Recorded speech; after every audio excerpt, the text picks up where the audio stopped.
The studio lights were hot, the cameras locked, and the silence before the clash was thick with anticipation. Trump had just finished a self-congratulatory rant, his trademark smug grin stretching wide as he tossed out the line, "You're amazing, folks. Nobody's ever done what I've done. Not even close." His supporters in the audience clapped automatically, but the reaction was tepid. Everyone's eyes drifted to Denzel Washington, who sat across the stage, calm but visibly unimpressed. He leaned forward, his voice measured but sharp enough to cut through the noise. "You're amazing," Denzel repeated, tilting his head with a piercing gaze. "Is that what leadership is to you, showering yourself with empty praise while the country you were meant to serve bleeds?" The words landed like a thunderclap. The audience, half shocked and half thrilled, erupted into murmurs. Some gasped, others leaned forward in excitement, as if sensing history was about to be made. Trump's smile faltered for a moment, but he tried to recover with a dismissive chuckle. "Denzel, you don't understand politics, you don't understand winning. People love me because I deliver." He spread his arms wide, as if he were on stage at one of his rallies, expecting cheers to follow. Instead, silence pressed in. Denzel didn't blink. "Deliver? You deliver slogans, not solutions. You deliver insults, not hope. You've mastered one thing, branding yourself. But tell me, where's the substance? Where's the action? You can't call yourself amazing while millions of Americans feel abandoned." His voice grew stronger with each word, shaking the walls of the studio. The moderator tried to cut in, but the crowd was alive now, a mix of nervous laughter and shouts. Trump's face turned red, his hand twitching on the table, trying to wave away the blow. "You're a movie star, Denzel. Stick to Hollywood. You don't know what it takes to run a nation." That's when Denzel leaned back, folded his arms, and delivered the line that froze the room, "Running a nation doesn't mean running your mouth." The studio went electric. Phones whipped out to record the moment, hashtags started flying instantly across social media, and the confrontation had only just begun. Trump shifted in his seat, clearly rattled, his usual bravado cracking under the weight of Denzel's words. He slammed his palm against the desk, forcing a weak laugh. "Oh, please. People know me, they know what I've built. Skyscrapers, jobs, success stories. Everyone says I'm the most successful president ever. Everyone." His tone wavered between arrogance and desperation, as if repeating the line could make it true. Denzel leaned forward slowly, eyes never leaving Trump's. His voice dropped lower, controlled but burning with conviction. "You keep saying everyone, but the truth is, the only voice you ever listen to is your own. Skyscrapers? Jobs? Tell that to the contractors who never got paid. Tell that to the small businesses crushed while you padded your empire. You call yourself amazing, but amazing for who, yourself?" The audience broke into spontaneous applause. Even those who weren't fans of Denzel leaned in. His words weren't Hollywood lines, they were real, raw, undeniable. Trump's mouth opened, then closed, as if the words wouldn't come. He tried to rally. "Fake news. That's all fake. People love me, Denzel. They always will. You don't get it because you're too busy playing the hero in movies." That was the wrong move. Denzel's expression hardened, his calm demeanor cutting sharper than any outburst could. "I don't play a hero. I earned my respect by showing up for my craft, by respecting people's intelligence. You hide behind slogans, crowds, and photo ops. You call yourself a leader, but leadership isn't self-worship, it's sacrifice. And you've never sacrificed a damn thing for anyone but yourself." Gasps rippled across the studio. Trump supporters shouted back, trying to drown out the applause that roared from the other side of the audience. The moderator tried to restore order, but the energy was beyond control. Hashtags like hashtag Denzel vs. Trump and hashtag empty praise were already trending worldwide. Trump pointed a finger at Denzel, his face flushed crimson. "You think you can lecture me? You think you know what it takes to be president? Denzel leaned back, calm, collected, and devastatingly clear. I don't think, Donald. I know, a president should give strength to the people, not drain it for applause. And tonight, everyone watching can see the difference. The studio shook with cheers, and the viral storm had officially exploded. Trump's smile cracked into a scowl, his jaw tightening as the crowd's cheers grew louder for Denzel.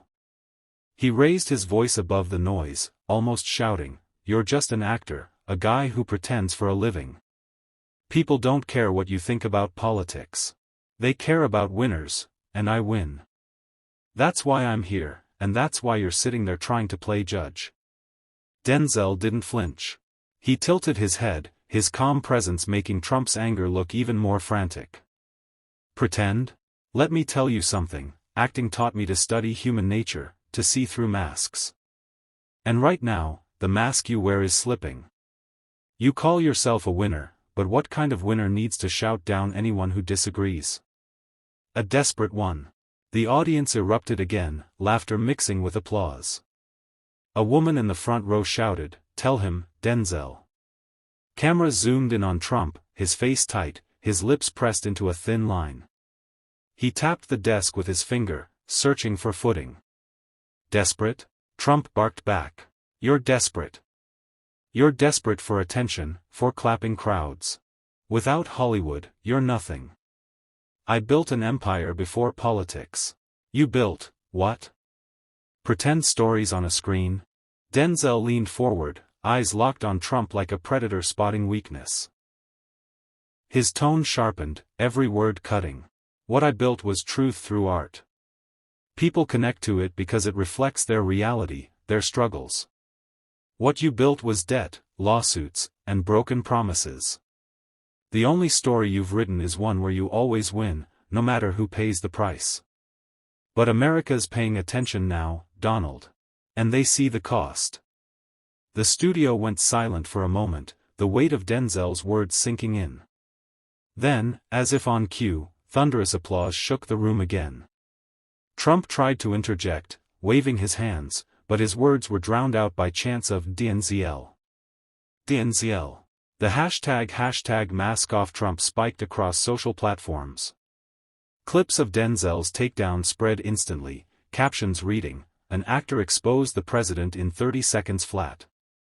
Trump slammed his hand on the desk, his voice cracking with fury, "I will not be humiliated by you or anyone else." Denzel's reply was cold, deliberate, and impossible to ignore. Donald, humiliation doesn't come from others. It comes from living a lie too long. The crowd gasped, knowing this was a moment destined for headlines. Trump leaned forward, his knuckles white as he gripped the edge of the desk. His voice was sharp, almost cracking under the weight of his fury. "You think you're better than me, Denzel? You think you can sit here and lecture me about truth and lies? I've done more for this country than you could ever dream of. You're just an actor playing tough." "I lived it. I led it." Denzel didn't blink. He sat still, his posture steady, his eyes narrowing with the kind of focus that comes only from knowing the exact moment to strike. Then, he leaned in just enough so his words cut through Trump's bluster like a blade. "Let it? No. You used it. Every stage you've stood on, whether in real estate, reality TV, or politics, you used the crowd to fill the void inside you. That's not leadership. That's performance. And you don't even know your own lines anymore." The audience gasped, then burst into laughter that rolled across the studio like a wave. Trump's face flushed red, his eyes darting toward the cameras as if begging them to cut away. But they didn't. Every second of his unraveling was broadcast to millions. He tried to recover, raising his hand like a schoolteacher demanding order. "You know nothing about sacrifice, nothing about pressure. You live in Hollywood mansions while I..." Denzel's voice cut him off like thunder interrupting a storm. "While you what? Dodged the draft? Insulted veterans? Mocked the very people who bled for this country? Don't talk to me about sacrifice. I buried friends who fought wars. I've shaken hands with mothers who lost sons. What you've done is sign checks that bounce and leave the nation holding the bill. The studio erupted, cheers, whistles, even chants of "Truth! Truth! Truth!" Viewers at home clipped the moment and blasted it on social media with captions like, "Denzel just turned Trump's leader mask into dust." Trump's chest heaved, his words stumbling out with no rhythm. "You're twisting everything, lying, making me look bad." Denzel raised a hand, his calm a direct contrast to Trump's chaos. "I don't need to make you look bad, Donald. You've already done that yourself. All I did was turn the lights on." The crowd stood, clapping and chanting, the studio now less a stage and more an arena. Trump banged the desk in frustration, but every hit only seemed to underline Denzel's dominance. The hashtag lights on Trump surged to the top of Twitter trends. Headlines were already drafting themselves. Trump leaned back in his chair, his jaw tightening as the applause for Denzel rippled through the room. He forced a grin, but his voice came out sharp, almost trembling with anger. "You talk big, Denzel. But you don't know what it takes to run a nation. You don't know the pressure, the sacrifices." Denzel cut him off before he could finish, his tone slicing through the studio like a blade. "Sacrifice? Don't you dare use that word. Sacrifice is a soldier giving his life for the flag, a mother working 2 jobs to feed her children, a teacher staying late to shape the next generation. What you did was exploit. You sacrificed nothing but everyone else's dignity." The studio roared with reaction. Some gasped, others clapped, and even a few shouted out in support. Trump's face turned crimson, his fist pounding the table now. "I built strength. I made America respected again," he snapped, his voice cracking slightly under the pressure. Denzel didn't flinch. He leaned in, his voice steady but laced with fire. "Respect isn't bought with fear. Respect isn't about building towers with other people's money and then stiffing them when the bill comes. Respect is earned, every single day, through honesty and accountability. And you failed at both." The words hung heavy in the air. Trump opened his mouth, but the audience had already erupted, the applause drowning him out. Every camera lens zoomed in on Denzel, his calm yet fierce expression making it clear, this wasn't a performance, it was a reckoning. The tension in the studio was unbearable now, every second dragging as the cameras caught Trump's forced smirk and Denzel's unshaken stance. The moderator tried to interject, but the noise of the crowd swallowed his voice. It was no longer a debate, it was a showdown. Trump raised his hand, pointing at Denzel with a jab of his finger. "You're an actor. A performer. You read lines for a living. You don't understand the reality of power. You don't know what it's like to carry the weight of a country." His words were meant to cut, but they rang hollow in the charged air. Denzel leaned forward, his tone calm yet deadly precise. "You think reading lines is acting, but I've lived truths you'll never face. I've stood on sets where stories of sacrifice, justice, and honor were told to remind people of who we are as Americans. And you? You turned this country into your stage, one where you played the hero while everyone else carried the burden of your failures." The studio fell silent for a beat, the audience processing the strike. Then, like a wave, the reaction hit, shouts, applause, a surge of energy that felt unstoppable. Trump's face stiffened, his usual bombast seemed rattled. "You don't get it." Trump roared, slamming his hand on the table. "People loved me. They followed me. They still do." His voice cracked, desperation leaking through the anger.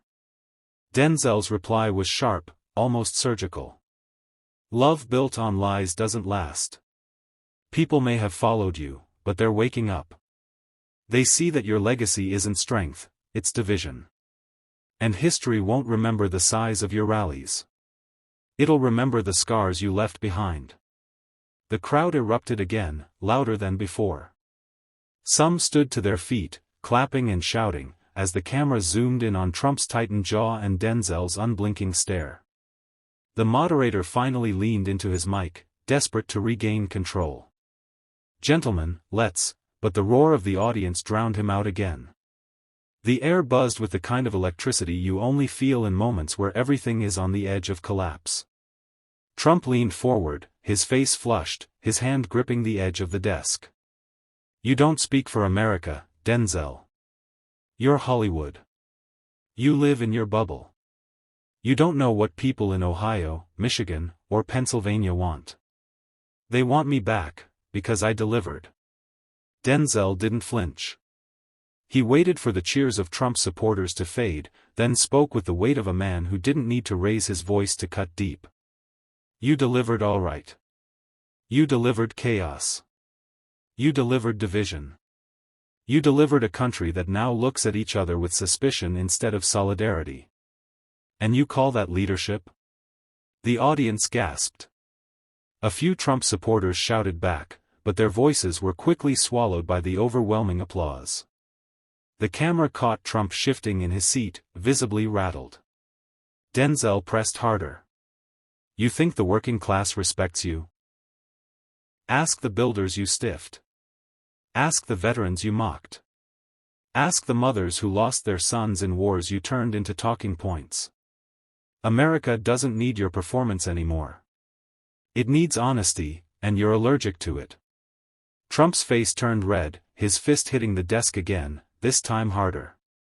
"You're lying. Fake news. All of it," he shouted, but his voice cracked mid-sentence. Denzel tilted his head slightly, almost pity in his eyes, but his words hit like a hammer. "No, Donald. The only fake here is you. And America's tired of watching your show." The crowd rose to its feet, the noise deafening.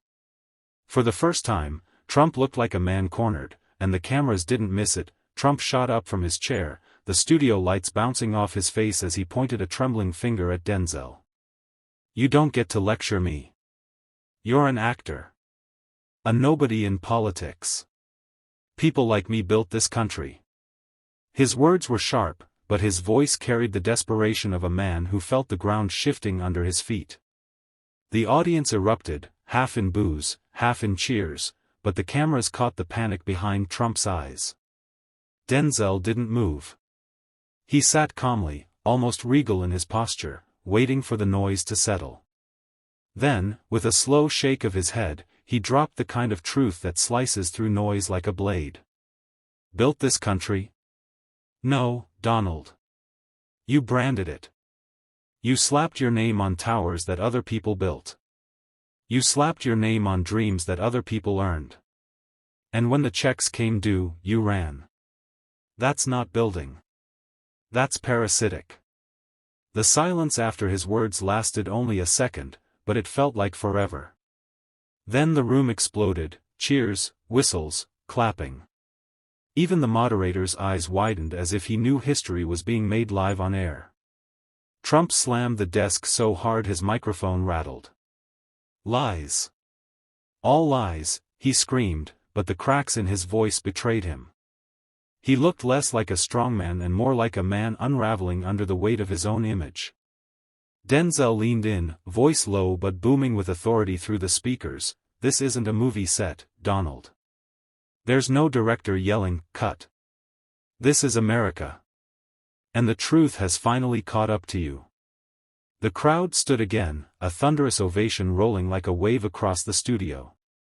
For the first time, Trump seemed to shrink under the lights, while Denzel's words echoed like a verdict. Trump was still shouting over the applause, his hands waving, his face turning red under the hot studio lights. "I made America great. People loved me.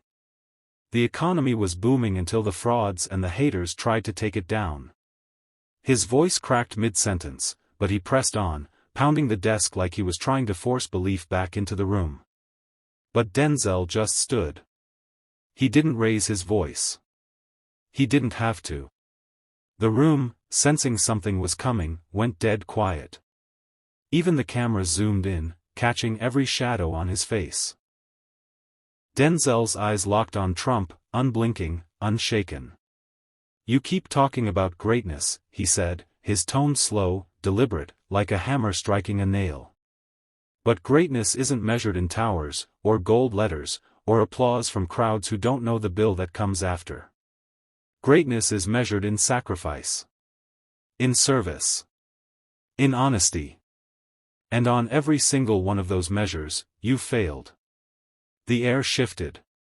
You could feel it, like the oxygen had been sucked out of the studio. Trump tried to interrupt, his mouth opening, but Denzel lifted his hand slightly.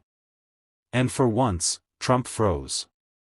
Denzel leaned forward, his voice dropping into a near whisper that still carried like thunder through the microphones. "You're not a builder. You're not a leader. You're a salesman who conned his way into the highest office of this land. And history will remember you, Donald, not as a president, but as a warning." The eruption that followed was deafening, cheers, shouts, the stomping of feet echoing like an earthquake. The moderator couldn't even regain control, the studio had turned into an arena. Trump sat back down, his face drained, his hands gripping the edge of the desk like a man holding on to the last piece of wreckage in a storm. He muttered into the mic, "Fake, all fake," but the cameras had already immortalized the moment, Denzel towering, Trump cornered, and a nation watching. The image would replay 1,000 times that night, and millions more in the days that followed. And with it, Denzel's words, cutting deeper than any headline, would become the line America wouldn't forget. Tonight wasn't about politics, it was about truth. You can buy applause, you can build towers, you can even fool crowds for a while. But you can't fake character. And America deserves leaders with character. Not con men. Not frauds. Remember this moment, because it's not about who shouted louder, it's about who stood taller when it mattered.